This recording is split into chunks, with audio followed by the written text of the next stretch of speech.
সে অনেক কাল আগের কথা। এক জালিম বাদশা ছিল। তার খুব কাছের একজন জাদুকর ছিল। জাদুকর ছিল বৃদ্ধ। একদিন সে তার রাজাকে বলে, আমি তো এখন বৃদ্ধ হয়ে পড়েছি এবং আমার মৃত্যুর সময় ঘনিয়ে এসেছে। মরার আগে আমাকে এমন একটা ছেলে দিন যাকে আমি জাদুবিদ্যা শেখাতে পারি। হ্যাঁ, অবশ্যই, কেন না। মন্ত্রী, রাজ্যে যাও আর খোঁজো কোথায় মেধাবী বালক আছে, খুব তাড়াতাড়ি নিয়ে আসো। শোনো শোনো, রাজা জাদুবিদ্যা শেখানোর জন্য একটি সাহসী বালকের খোঁজ করছেন। যদি কোনো সাহসী বালক জাদুবিদ্যা শিখতে চাও তবে রাজার কাছ থেকে অনেক মূল্যবান সম্পদ পাবে। আমি জাদুবিদ্যা শিখবো। আরে বুড়ো কুজো কালো বাদর, তোকে তো বলা হয়নি রাজার বালক লাগবে, বালক, বুঝছিস? সুন্দর সাহসী, তোকে দিয়ে হবে না, যা। আমাকে দিয়ে না হলে দাঁড়াও, আমি একজন নিয়ে আসছি। আশহাবুল, তুমি কি বাড়িতে আছো? হ্যাঁ, বলুন। তুমি কি রাজার কাছ থেকে জাদুবিদ্যা শিখবে? তার মা ঘরে থেকে শুনতে পায় এবং সে বাইরে আসে। আরে, এইটা তো অনেক বড় কথা যে আমার ছেলে রাজার কাছ থেকে জাদু শিখবে। তাকে নিয়ে যাও। সে তখন তাকে নিয়ে রওনা হলো। এই যে, তাকে নিয়ে যাও, বাদশাহর তাকে পছন্দ হবে। তারপর বালককে নিয়ে বাদশার কাছে। ওই দুষ্ট জাদুকর তো আজকেও আমাকে অনেক মারবে। কি হলো, এত দেরি কেন করছিস? তোকে সঠিক সময় আসতে বলছি না? দাঁড়া রে তবে। একটু দেরি করে ফেরায় জাদুকর তাকে খুব মারে। উহ, আহ, আর মেরো না, আর মেরো না, আর দেরি হবে না। কালকে যেন দেরি না হয়, আজকে চলে যা। আমার আজকে শয়তানের পায়ে বলি চড়াতে হবে। যা, চলে যা, যা যা। বালকটির জাদুকরের এই বিষয়টি মোটেই ভালো লাগছিল না। কিরে, আজকেও দেরি করে এসেছিস? উফ মা, খুব লাগছে। লাগছে না? বাড়িতে যে কত কাজ পড়ে আছে তার হিসেব আছে? বালকটি দেরিতে ফেরার কারণে জাদুকরের কাছেও মার খেত এবং বাড়িতে বাবা মায়ের কাছেও মার খেত। কারণ জাদুকরের কাছে যেমন দেরিতে পৌঁছাতো তেমনি বাড়িতে ফিরতেও দেরি করত। একদিন বালকটি সাধকের কাছে তার এই দুরবস্থার কথা বর্ণনা করল। হুজুর, আমি একটি জাদুকরের কাছে জাদুবিদ্যা শিখি। কি বলো? জাদুবিদ্যা শিখে তো শিরক, এটা গুনাহ, আল্লাহ মাফ করেন না। হুজুর, আমার আপনার ওয়াজ নসিহত শুনতে অনেক ভালো লাগে, অন্তর প্রশান্তিতে ভরে যায়। তাই আপনার ওয়াজ নসিহত শুনে তারপর আমি জাদুকরের কাছে যেতে দেরি হয়, আর সে আমাকে মারে এবং বাড়িতেও যেতে দেরি হয়। এজন্য আবার বাবা মা আমাকে খুব মারে। সাধক তাকে একটা উপায় বলে দিলেন। শুনো, জাদুকর দেরির কারণ জিজ্ঞেস করলে বলবে যে মা দেরি করে বাড়ি থেকে আসতে দিয়েছেন, কারণ বাড়িতে কাজ ছিল। আবার মায়ের কাছে গিয়ে বলবে যে গুরুজি দেরি করে ছুটি দিয়েছেন। ঠিক আছে? বালকটি প্রতিনিয়ত এটাই করতে লাগলো। কি হলো, আজকেও এত দেরি কেন? মারের কথা কি ভুলে গিয়েছিস? মা দেরি করে আসতে দিয়েছেন, বাড়িতে অনেক কাজ ছিল। বাড়িতে তার মাকেও সে একই কথা বলে। এমনিভাবেই এই বালক একদিকে জাদুবিদ্যা শিখত এবং অন্যদিকে ধর্মীয় বিদ্যা শিক্ষা গ্রহণ করতে লাগলো। বালকটি যে পথ দিয়ে চলত, একদিন সেই পথে সে দেখল তার চলার পথে এক বিরাট বিস্ময়কর জানোয়ার পড়ে আছে।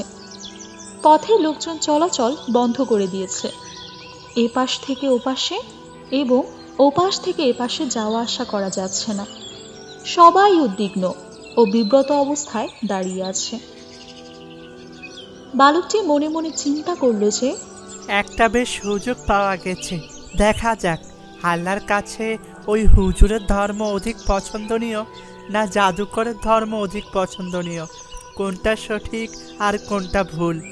এটা চিন্তা করে সে একটা পাথর তুলে জানোয়ারটির প্রতি এই বলে নিক্ষেপ করল, হে আল্লাহ, আপনার কাছে যদি জাদুকরের ধর্মের চেয়ে ওই হুজুরের ধর্ম অধিক পছন্দনীয় হয়ে থাকে তবে পাথরের আঘাতে জানোয়ারটিকে মেরে ফেলুন, এতে করে জনসাধারণ এর অপকার থেকে রক্ষা পাবে।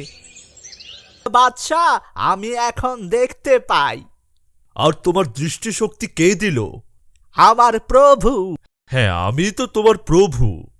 আপনি কেন হবেন?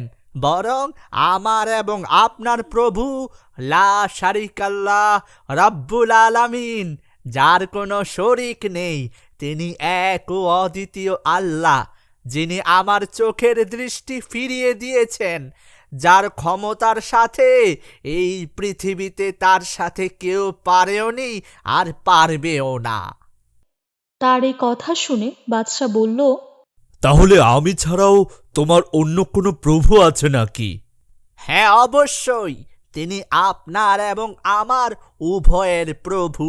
আসমান জমিন এই দুয়ের মাঝে যা কিছুই আছে সবই তার।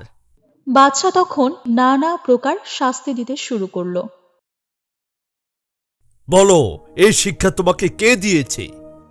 মন্ত্রী তখন ওই বালকের কথা বলে ফেললেন এবং জানালেন যে আমি তার কাছে ঈমান এনেছি, তার কাছে ইসলাম গ্রহণ করেছি। শুধু আমি দৃষ্টিশক্তি ফিরে পাইনি, এই রাজ্যের অনেক দুরারোগ্য ব্যক্তি, কুষ্ঠরোগী, অন্ধ ব্যক্তি সবাই তার খোদার কাছে আরোগ্য লাভ করেছে আর দলে দলে ইসলাম গ্রহণ করছেন। নিষ্ঠুর বাদশাহ তখন বালকটিকে ডাকতে সৈন্য পাঠালো। যাও, ওই বালককে এক্ষুনি আমার কাছে নিয়ে আসো। তুমি তো দেখছি জাদুবিদ্যায় খুবই পারদর্শিতা অর্জন করেছ, যে অন্ধদের দৃষ্টিশক্তি ফিরিয়ে দিচ্ছ এবং দুরারোগ্য রোগীদের আরোগ্য দান করছো। বালক উত্তরে বলল, এটা ভুল কথা। আমি কাউকে সুস্থ করতে পারি না, জাদু করতে পারি না। সুস্থতা দান একমাত্র আল্লাহই করে থাকেন। অর্থাৎ আমি, কারণ সবকিছু তো আমিই করে থাকি। না না, এটা কখনোই নয়। তাহলে কি তুমি আমাকে ছাড়া অন্য কাউকে প্রভু বলে স্বীকার করো? হ্যাঁ, আমার এবং আপনার প্রভু আল্লাহ ছাড়া কেউ নয়। তোমার এত বড় সাহস, তুমি আমার বিরুদ্ধে যাচ্ছ? এই রাজ্যে যে প্রজাই আমার বিপরীত হবে তাকেই কঠিন সাজা পোহাতে হবে। প্রহরী, সাধক সাহেবের নাম বলে দিল। প্রহরী, যাও, হুজুরকে এক্ষুনি ধরে নিয়ে আসো। তুমি এক্ষুনি এই ধর্ম ত্যাগ করো। যদি তুমি এই ধর্ম ত্যাগ করো, তাহলেই তোমার প্রাণ ভিক্ষা দিব। তুমি আমাকে মেরে ফেললেও আমি আল্লাহর উপর অটল থাকব। তাহলে তুমি আমার উপদেশ অস্বীকার করবে? হ্যাঁ, অবশ্যই অস্বীকার করলাম। সাধক অস্বীকার করল। তোমারও একই দশা হবে। কখনোই না। আল্লাহ চাইলে আপনি আমার কোনো ক্ষতিই করতে পারবেন না। তাহলে তোমাকে মরতেই হবে। বাদশাহ তখন তার কয়েকজন সৈনিককে নির্দেশ দিল, সিপাহী, এই বালককে তোমরা পাহাড়ের চূড়ার উপর নিয়ে যাও। অতঃপর তাকে ওই হুজুরের প্রমাণিত ধর্ম বিশ্বাস ছেড়ে দিতে বলো। যদি মেনে নেয় তবে তো ভালো কথা, অন্যথায় তাকে সেখান থেকে গড়িয়ে নিচে ফেলে দাও। যে হুকুম মানুষ। তোমরা এই নিষ্ঠুর বাদশার হুকুম মতো চলো না, এতে তোমাদের ধ্বংস অনিবার্য। আমাদেরকে ধ্বংস করবে? আমরাই তো বাদশাহের আদেশে সবকিছু ধ্বংস করে থাকি। যেমন এখন তোমাকে ধ্বংস করব।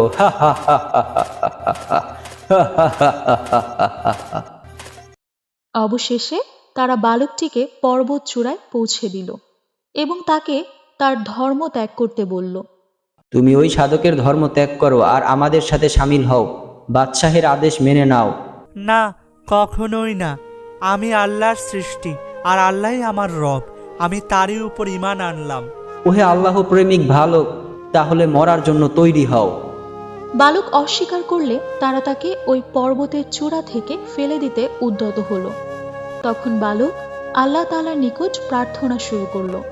হে আল্লাহ, যেভাবেই হোক আপনি আমাকে এই বিপদ থেকে রক্ষা করুন। আপনার কাছে আমার রক্ষা করা কোনো ব্যাপারই না। তাদেরকে জানিয়ে দিন আপনিই রক্ষাকর্তা, আপনিই জীবন দেন এবং আপনিই মৃত্যু দিয়ে থাকেন। আপনি ছাড়া আর কোনো মাবুদ নেই। এই প্রার্থনার সাথে সাথেই পাহাড় কেঁপে উঠল। কি হচ্ছে এই পাহাড় কাঁপছে কেন? কেন কাঁপছে কেন? আ আ তারা সবগুলো পাহাড় থেকে পড়ে মারা যায়, আর বালকটিকে আল্লাহ রক্ষা করলেন। হে আমার আল্লাহ আমাকে তাদের হাত থেকে রক্ষা করেছেন এবং তাদের পাহাড় ঘষে ধ্বংস করেছেন। রাখে আল্লাহ, মারে কে? তোমার প্রভু তোমাকে কতবার বাঁচাবেন আমিও তা দেখব। বাদশাহ তখন অন্য কয়েকজন সৈন্যকে ডাকল। সিপাহী, এবার ওকে নৌকায় বসিয়ে সমুদ্রে নিয়ে যাও। যদি ওই হুজুরের ধর্ম ত্যাগ না করে তাহলে তাকে সমুদ্র গর্ভে নিক্ষেপ করে দিও। সৈন্যরা বালককে নিয়ে চলল সমুদ্রের দিকে। ভাই, তোমাদের সুসংবাদ দিব কি? তোমার মুখ বন্ধ করো। দেখো, ইতিপূর্বে তোমাদের একটি দলকে আল্লাহ পাহাড় সহ ধসিয়ে দিয়েছেন। তোমরা আল্লাহর উপর ঈমান আনো, ইহাই তোমাদের জন্য মঙ্গল হবে। আমরা কেবল বাদশাহর আদেশ পালন করি। তারপর তার রক্ষা করেছেন। বাদশাহ ভাবতে লাগলো এবার কিভাবে তাকে মারা যায়। হে বাদশাহ, আপনি যতই বুদ্ধি খাটান না কেন আমাকে হত্যা করতে পারবেন না। তবে হ্যাঁ, আমি যে পদ্ধতি বলি সেভাবে চেষ্টা করলে আমার প্রাণ বেরিয়ে যাবে। নিষ্ঠুর বাদশাহ তখন বলে উঠল, বলো তাহলে কি করতে হবে? সকল মানুষকে একটি ময়দানে সমবেত করুন, তারপর খেজুর কাণ্ডের মাথায় শুল উঠিয়ে দিন। অতপর আপনার ধনুক থেকে একটি তীর বের করে আমার বুকে সেই তীর নিক্ষেপ করার সময় এই বাক্যটি পাঠ করুন, লা ইলাহা ইল্লাল্লাহ, আল্লাহ ছাড়া কোনো মাবুদ নাই, আর সেই আল্লাহর নামেই এই তীর নিক্ষেপ করছি, যিনি এই বালকের প্রতিপালক। তাহলে সেই তীর আমার দেহে বিদ্ধ হবে এবং আমি মারা যাব। সিপাহী, যাও প্রস্তুতি করো। বাদশার তীর বালকের গায়ে বিদ্ধ হলো এবং বালক হাত দিয়ে সেই তীর বিদ্ধ জায়গাটি চেপে ধরল। আশহাদু আল্লা ইলাহা ইল্লাল্লাহ মুহাম্মাদুর রাসূলুল্লাহ। তারপর বালকটি শাহাদাত বরণ করল। সে শহীদ হওয়ার সাথে সাথে সমবেত জনতা ধর্মকে সত্য বলে বিশ্বাস করল। সবাই সমবেত কণ্ঠে ধ্বনি তুলল আর বলল, আমরা এই বালকের প্রতিপালক, আমরা সকলেই এই বালকের প্রতিপালকের উপর ঈমান আনলাম। এই অবস্থা দেখে বাদশার সভা শতবর্গ ভীত সন্ত্রস্ত হয়ে পড়ল এবং বাদশাকে বলল, মাননীয় বাদশাহ, আমরা এই বালকের ব্যাপারটা কিছুই বুঝতে পারলাম না। সব মানুষ তার ধর্মে বিশ্বাস স্থাপন করলো, আমরা তার ধর্মের প্রসার লাভের আশঙ্কায় তাকে হত্যা করলাম, অথচ হিতে বিপরীত ঘটলো। আমরা যা আশঙ্কা করেছিলাম তাই ঘটে গেল, সবাই মুসলমান হয়ে গেল। এখন কি করা যায় মাননীয় বাদশাহ? বাদশাহ তখন তার সৈন্যদের নির্দেশ দিল, সৈন্যরা, সকল মহল্লায় ও রাস্তায় রাস্তায় বড় বড় খন্দক খনন করো এবং সেগুলোতে জ্বালানি কাঠ ভর্তি করে দিয়ে আগুন জ্বালিয়ে দাও। যারা ধর্ম ত্যাগ করবে তাদেরকে বাদ দিয়ে এই বালকের ধর্মে বিশ্বাসী সকলকে ওই অগ্নিকুণ্ডে নিক্ষেপ করো। বাদশার সেই আদেশ যথাযথভাবে পালিত হল। মুসলমানরা সবাই অসীম ধর্মের পরিচয় দিলেন এবং আল্লাহর নাম নিয়ে একজন একজন করে আগুনে ঝাঁপিয়ে পড়তে লাগলেন। আল্লাহু আকবার, আল্লাহু আকবার, আল্লাহু আকবার, ওয়ালিল্লাহিল হামদ, আল্লাহু আকবার, আল্লাহু আকবার। একজন নারী কোলে শিশু নিয়ে আগুনের দিকে তাকিয়ে দেখছিলেন।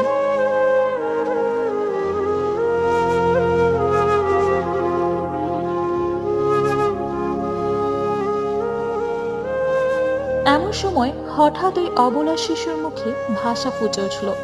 সে বলল, মা, কি করছেন? কি দেখছেন? আপনি তো মা সত্যের উপরে রয়েছেন, সুতরাং ধৈর্যের সাথে নিশ্চিন্তে অগ্নিকুণ্ডে ঝাঁপিয়ে পড়ুন মা। মরার বাস্তবতার কোনো মিল নেই। তো বন্ধুরা, নতুন নতুন সব হৃদয় স্পর্শ করা ইসলামিক কার্টুন পেতে ইসলামিক জ্ঞানের গল্পের চ্যানেলের সাথেই থাকুন। লাইক করুন, কমেন্ট করুন আর না করলে বুঝবো আপনাদের দোষ নেই, শয়তান নিষেধ করেছে। এতক্ষণ সাথে থাকার জন্য অনেক ধন্যবাদ।